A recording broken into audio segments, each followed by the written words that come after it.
Em algum momento você já deve ter pensado que tecnologia não deve ser um caminho muito fácil e muito menos que deve ser para você. Hoje a gente vai receber ela, que vai contar um pouquinho sobre as pedrinhas que ela teve que... Pedrinhas e pedronas, né? Que ela teve que passar pelo caminho. E contar a história dela, que eu tenho certeza que vai te inspirar.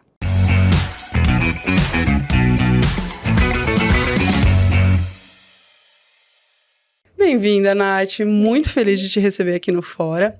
E acho que a primeira coisa que a gente gosta de perguntar para os nossos convidados nessa vasta galáxia que é o nosso universo, quem é Nathalie? Nossa, eu acho bem difícil você se definir, e eu acho muito doido como a gente se acostuma a se definir como os títulos que a gente tem, né? O cargo e as formações. Mas, acho que de dentro, Nathalie é baiana, é uma mulher preta, tenho 29 anos, sou filha, sou irmã, tenho um namorado que eu sou fã número 1. E, bom, de formações, Nathalie é bacharel em gastronomia, mas passeou aí em vários universos, desde jornalismo, a nutrição, fisioterapia, sempre curti muito saúde. E depois de ter várias vivências, inclusive dentro da gastronomia, eu decidi que não era aquilo que eu queria para minha vida, que eu realmente queria fazer uma transição de carreira. E eu fui tentar bater na porta da tecnologia, meio descrente de que eu ia conseguir. Mas hoje, Nathalie, além de todos esses percalços da vida aí, é também estudante de engenharia de software. Uau! Parabéns! Então, acho que você falou vários pontos legais aí, né? Vamos começar do começo. Baiana, mulher preta, filha, irmã. Conta um pouquinho mais da tua história, de como é que você veio parar em São Paulo. Então, acho que todo mundo que fala que é baiano, depois você já espera que a pessoa que mora em São Paulo, você tem que ter um propósito, porque viver sem praia não é fácil. Mas, bom, eu vim parar em São Paulo meio que a trabalho mesmo, eu fui transferida. E é muito doido também como as pessoas... Quando você é um baiano que mora em São Paulo, as pessoas acham que você veio procurar emprego, ponto. Não tem outro motivo pra você vir pra cá. Mas eu vim transferida de emprego pra cá. Eu já tinha uma carreira em gastronomia, já fui chefe de cozinha, era gerente, vim pra cá ocupar 2 cargos simultaneamente, não façam isso. E aí eu vim pra cá nessa coisa de assumir um negócio. Foi muito positivo, tive muitas experiências positivas disso, eu virei gestora também por conta disso. Mas eu era uma pessoa...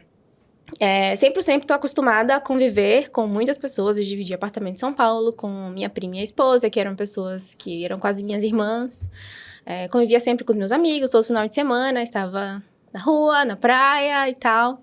Sempre fui essa pessoa que gostava de conviver com muitas pessoas, de ter muitas trocas e tal. Então, eu vim meio disso aí para aqui em São Paulo. Lá eu tinha uma outra realidade, uma outra vida. E eu percebi muito que, apesar de estar feliz com a minha carreira, não ganhava um salário alto, mas pra minha realidade era uma grana boa, eu percebia que não era aquilo que eu queria. Que eu precisava trabalhar muito, mas muito mesmo, pra conseguir ganhar um salário minimamente aceitável. E não tinha... Até hoje não tem a gastronomia. É muito difícil você conseguir construir uma carreira que não demande você viver daquilo. E a gente romantiza muito isso, especialmente pelos 1 milhão de reality shows que apareceram aí. Parece que é tudo muito fácil, que tá tudo sempre lá, fácil, acessível e tal. E é zero romântico. Acho que a carreira de gastronomia, apesar de muito bonita, eu adoro até hoje, eu tenho uma relação muito forte com a comida. Especialmente a comida ligada à cultura. Eu tenho muito medo, inclusive, da tecnologia ter um apagamento da cultura por conta disso, porque a gente acessa tantas culturas por meio da tecnologia, que é muito fácil a gente se perder da nossa. E aí eu comecei a perceber que não era aquilo, que eu não queria envelhecer fazendo isso. Eu não me via com 40 anos vivendo a vida que eu tinha aos 20 e poucos, de ficar louca correndo para um lado e para o outro para conseguir ter um salário minimamente digno que me proporcionasse algumas coisas que eu nunca tinha tido acesso. Eu vim de uma realidade que a gente nunca passou fome, graças a Deus, mas a gente era uma realidade muito pobre. Era aquela casa que... Isso é uma coisa que eu guardo até hoje, inclusive, que lá em casa a gente nunca tinha tempo pra pensar em vamos trocar os móveis, vamos comprar um quadro. Era tipo assim, vamos pintar esse quarto, porque tá mofada a parede. Não tem jeito agora, a gente vai ter que fazer isso. Então, eu vim dessa realidade. Eu estudei uma parte do tempo em escola pública, outra em escola particular, e era bolsista lá. Não tive muitos acessos na vida, então, Como eu falei, nunca passei fome, mas fui aquela pessoa que herdava roupa de fulano, que não dava mais. Enfim. Então, eu buscava, além de melhorar a minha vida financeiramente, poder auxiliar as pessoas ao meu redor, né? Poder fazer com que minha mãe, minha irmã, enfim, as pessoas da minha família tivessem outros acessos. Fui a primeira formada da família também, numa faculdade federal. Então, enfim. Eu queria muito conseguir, através da minha profissão, mudar a realidade das pessoas ao meu redor. E eu percebia que não era que seria impossível, como eu falei na gastronomia, mas eu não queria viver disso, não era isso que eu queria. E eu dividi apartamento com minha prima, como eu falei, que era uma pessoa que trampava com tecnologia. Desde sempre, eu conheço ela, Jéssica, como uma pessoa que trabalha com tecnologia. Sempre trabalhou em empresas imensas e sempre teve uma realidade super legal. Eu achava tudo o máximo, mas muito distante. Muito distante. Você pensava que Jéssica, com certeza, é uma pessoa maravilhosa em exatas. Não tem como eu chegar lá, porque exatas, primeiro, não é coisa de menina, apesar dela ser menina, é uma coisa que a gente ouve muito. E não era pra mim. Então, nem foi uma coisa que, nossa, eu penso em fazer isso, é uma possibilidade e tal. Mas ela sempre falou, eu acho que você ia se dar tão bem na área de programação. Tudo que você me fala que faz na sua área são coisas que eu também faço na minha área, de uma forma diferente, mas que, assim, a aplicação é muito semelhante e tal. E aí, já que eu estava aqui em São Paulo, eu decidi sair do meu emprego. Já tinha quase 5 anos trabalhando lá, mas eu perdeu o sentido pra mim.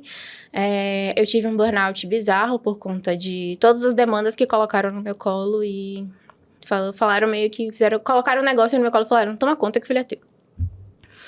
E aí, neste momento em que eu tava muito mal da cabeça, em São Paulo, sozinha, eu comecei a repensar minha vida e falar, olha, eu acho que esse é o momento de fazer transição de carreira. Acho que eu quero fazer transição de carreira pra tecnologia. Só não sei como é que eu vou fazer isso. Me inscrevi em cursinhos online. Tinha que ficava em casa olhando pra tela e pensando, isso nunca vai entrar na minha cabeça. Não tinha a menor possibilidade de eu entender isso aqui. E aí, Jéssica sempre falava, não, mas vai, tenta, assiste outro curso e não sei o quê. Fui fazendo uma coisinha ou outra e tal. E eu conheci a 42. Como você conheceu a 42? No Instagram. Como o algoritmo é maravilhoso, se você está procurando coisas de tecnologia e você está em São Paulo, ele te oferece muitas coisas. E aí, eu passei um dia, aí eu li, vem estudar programação e ainda ganhar por isso. Eu falei, golpe. Deixa eu ver quanto vai custar essa brincadeira. Aí eu entrei e em nenhum momento falava sobre pagar, falava sobre ganhar dinheiro. Eu falava, gente, não existe almoço grátis, tem alguma coisa errada. E eu comecei a ler e li os comentários de gente que já estudava na 42. Eu falei, aparentemente é de graça mesmo. Ou tá todo mundo vivendo um surto coletivo. E aí eu me inscrevi pro primeiro sorteio. Primeiro tem uns joguinhos, né? Joguei os joguinhos, passei e tal. Me inscrevi no primeiro sorteio, eu não passei. E eu falei, é isso mesmo, não é pra mim, entendeu? Nada a ver isso aí. E aí, como eu tava nesse momento, eu tinha acabado de sair do trabalho, eu sempre fui muito noiada com grana e tal, então eu tinha uma grana guardada e eu tive toda a grana da rescisão e tal, e eu tirei um tempo pra espairecer, viajar, foi muito legal, assim, os primeiros 6 meses foi bom não ter passado na 42, porque foram 6 meses de olhar pra mim, cuidar de mim e tal, porque eu tava realmente precisando disso. Acho que se eu passasse naquela época, eu não ia dar conta, sabe? E aí eu fui chamada pra outra piscina. Eu falei, já estou aqui, vou fazer. Eu ia voltar pra São Paulo em setembro, já tava, tipo... Setembro acaba meu contrato de aluguel. Opa, volta pra São Paulo, não, volta pra Salvador. Setembro acaba meu contrato de aluguel em São Paulo, eu vou voltar pra Salvador, não tenho nada pra fazer nessa cidade. E aí eu fiz a piscina. E nos primeiros 3 dias eu queria surtar. Falava, como que a pessoa passa o dia inteiro aqui olhando pra esse computador? De onde que eu vou tirar essas respostas desses negócios? Não existe isso. E aí, à medida que você vai criando vínculos com a comunidade da piscina, as coisas vão melhorando. E as coisas foram evoluindo, eu conseguia fazer um exercício, outro, e você trocava com várias pessoas, e você conhece várias histórias. E quando tinha, sei lá, 15 dias de piscina, eu comecei a falar, não, agora eu quero passar nesse negócio. Não tem a menor possibilidade de não passar, eu preciso dar de tudo de mim pra passar nesse negócio. E aí, quando terminou a piscina, eu ainda tava com aquele sentimento de, não sei, será? E aí saiu o resultado e foi, tipo, quando eu recebi o resultado do vestibular, sabe? Mesma sensação. Acho que, diria até que foi um pouco mais emocionante, que acho que a gente vai ficando mais velha, né? A gente vai olhando de outra forma para as coisas. É um vestibular de 26 dias, né? É puxado. Você pensar, putz, se eu não passar, foram 26 dias que eu estava lá batalhando. Mas eu saí de lá com uma certeza.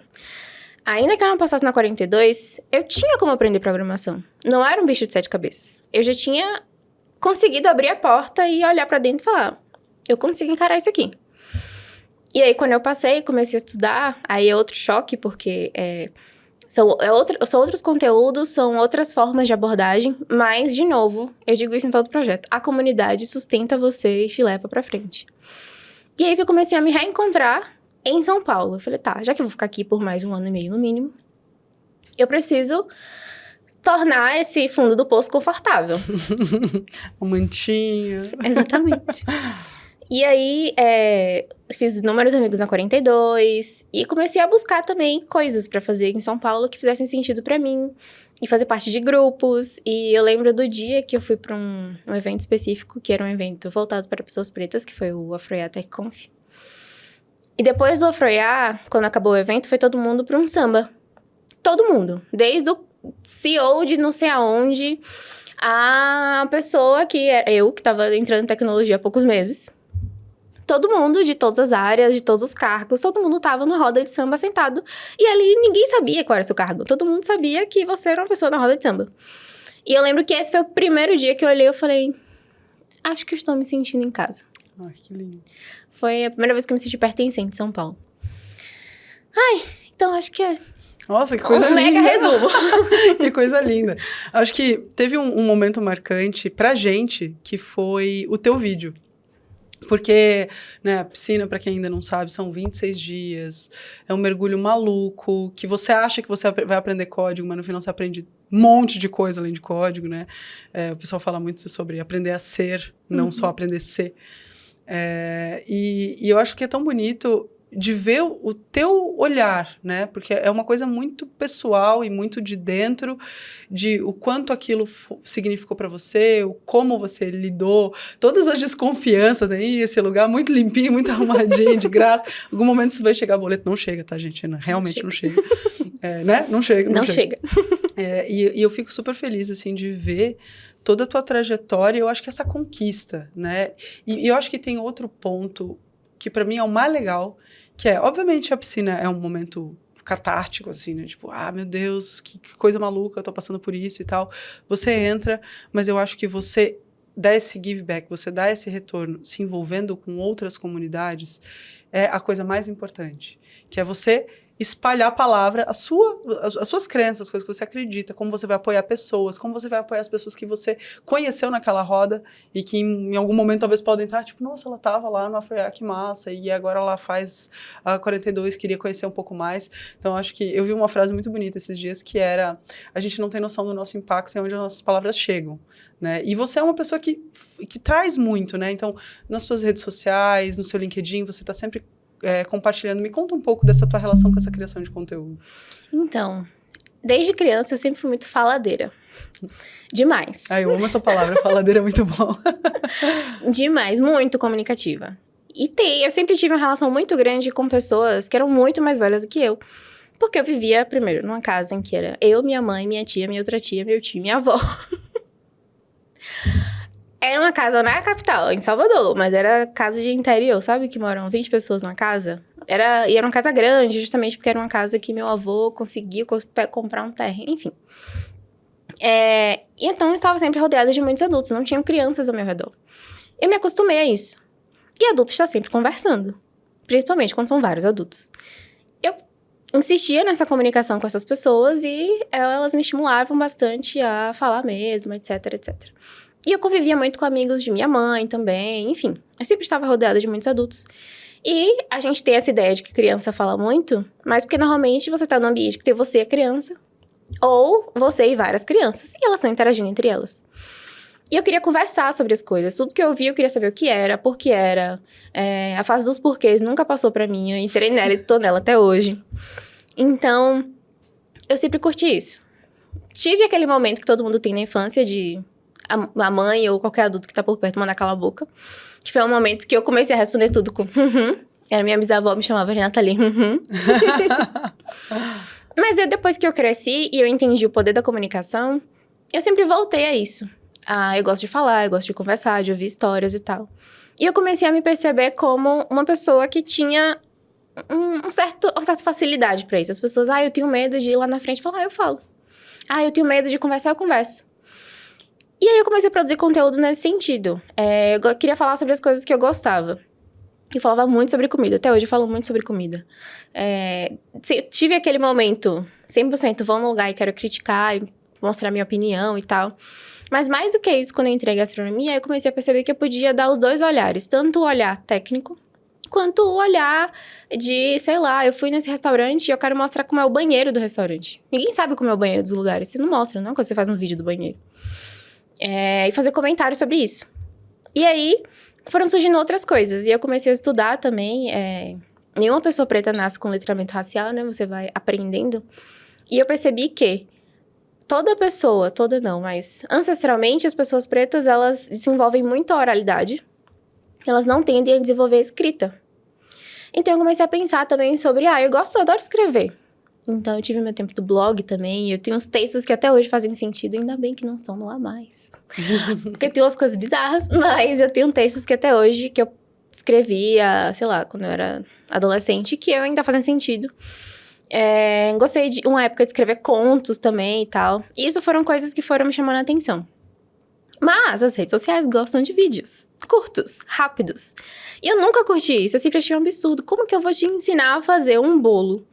Eu tenho 20 coisas pra te falar sobre fazer um bolo pra ele dar certo. E eu vou te ensinar isso em 60 segundos. O que você vai absorver disso? Então eu sempre fui meio contra isso. Por isso que eu acho que não sou famosa, porque não dá. Eu não consigo fazer o conteúdo rápido, me dá agonia. Mas eu comecei a investir nisso por muito tempo, eu produzi super conteúdo, tinha um feedback super positivo, as pessoas me convidavam pra ir nos lugares e tal.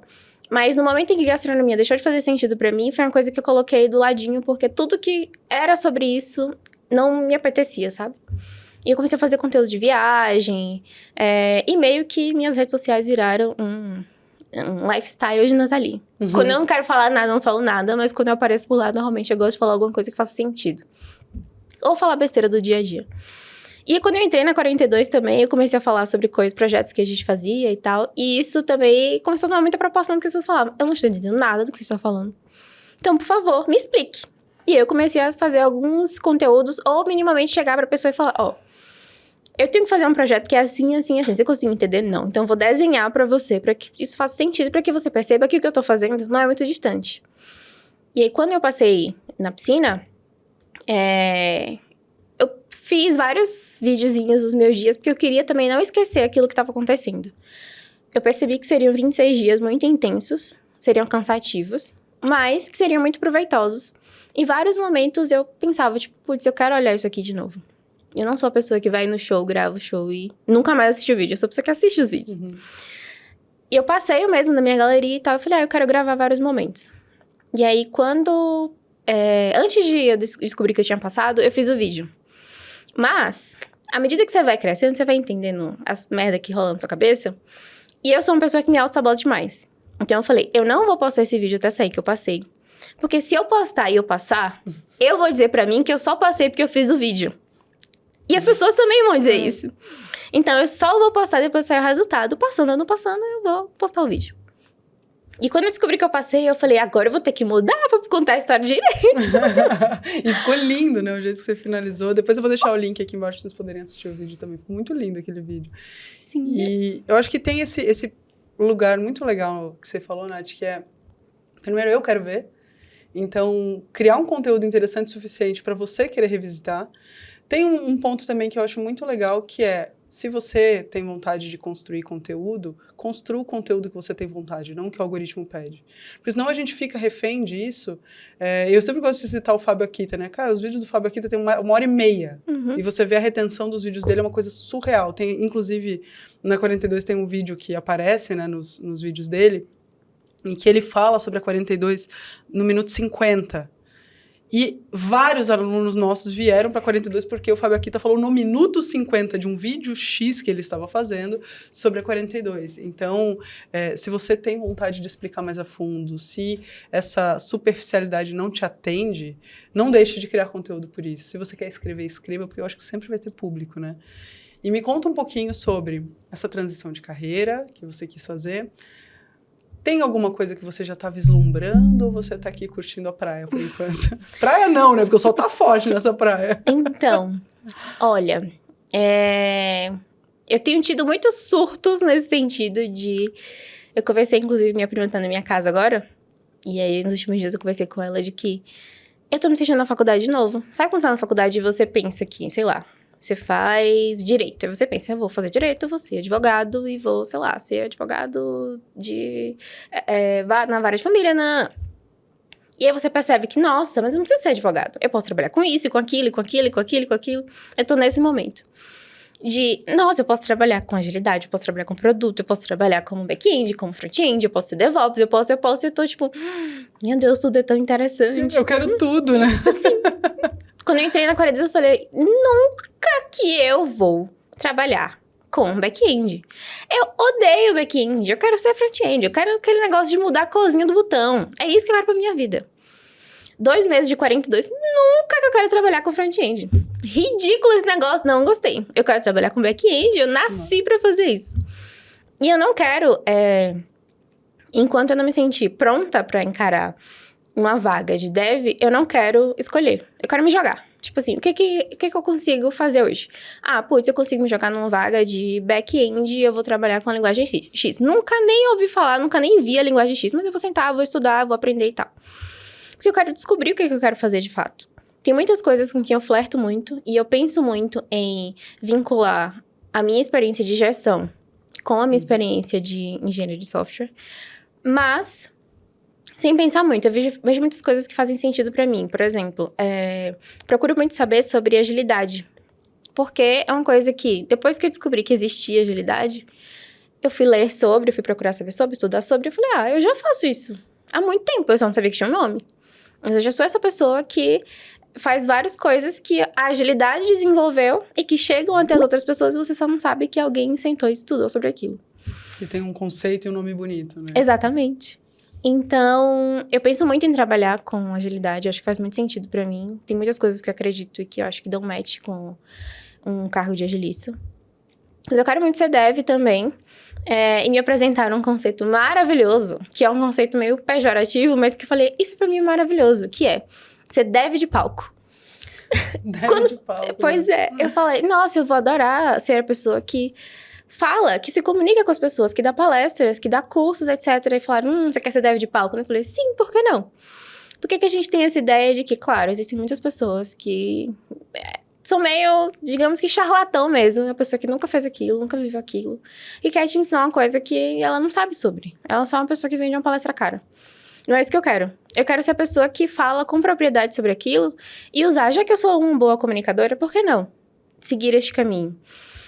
Mas antes eu quero ser dev, eu quero chegar lá dizendo assim, não, tá, eu já entendi o que tá por trás. Então, o que eu posso fazer com isso? Onde que eu posso vincular as coisas? Mas ainda é muito difícil dizer. Não sei qual vai ser meu primeiro job na área. No futuro você comenta nesse vídeo dizendo exatamente. Pra onde você foi, então. Né? Gente, esse negócio de palco tem um ponto que é muito importante. O palco é muito relevante. O problema é quem está ocupando esse palco, como você disse, a gente tem que ter muito senso crítico, porque tem muita gente irresponsável, tem muito charlatão, tem muita gente fazendo coisas realmente nesses coaches que ficam gritando na cara das pessoas. Gente, por favor, cuidado. Cuidado com quem você se envolve, principalmente nesse mundo de engenharia de software. Assim como não existe um engenheiro civil, uma engenheira civil que fez um curso de 2 semanas, não existe engenheiro de software que fez um curso de 2 semanas. Então, procure instituições, eu sempre falo isso aqui, procure instituições e pessoas sérias. E se não tivesse palco, a gente não teria pessoas maravilhosas, tipo Grazi Mendes, né? Para falar e para realmente inspirar outras pessoas, né? Então, eu queria que você, aproveitando esse momento de inspirar, para a gente fechar, eu queria muito que você olhasse para a câmera, olhasse para mim. Se você pudesse falar com aquela Nath que morava com a prima e que, tipo, não, tecnologia não, o que você falaria para ela? Mulher, se joga. Tá com medo de quê? O máximo que vai acontecer é dar errado. Mas... E não deu, né? Não deu. Eu acho que é pensar muito assim. Tem um vídeo maravilhoso que viralizou no Instagram, que é um carinha falando, alguém já aprendeu e já fez. Você só precisa ler e aprender. Alguém já desenvolveu aquilo ali, alguém já desenvolveu a tecnologia, alguém já desenvolveu as linguagens de programação, alguém já desenvolveu a ideia de que você tem um computador, uma inteligência artificial que desenvolve tudo. O que você precisa é ler o que outra pessoa fez e aprender. Não que isso seja tão simples assim. Mas imagina o quão doido é a gente olhar para uma coisa e falar, não tenho capacidade de aprender aquilo. Sendo que a gente aprendeu a falar, a andar, a fazer 1 milhão de coisas que a gente já naturalizou.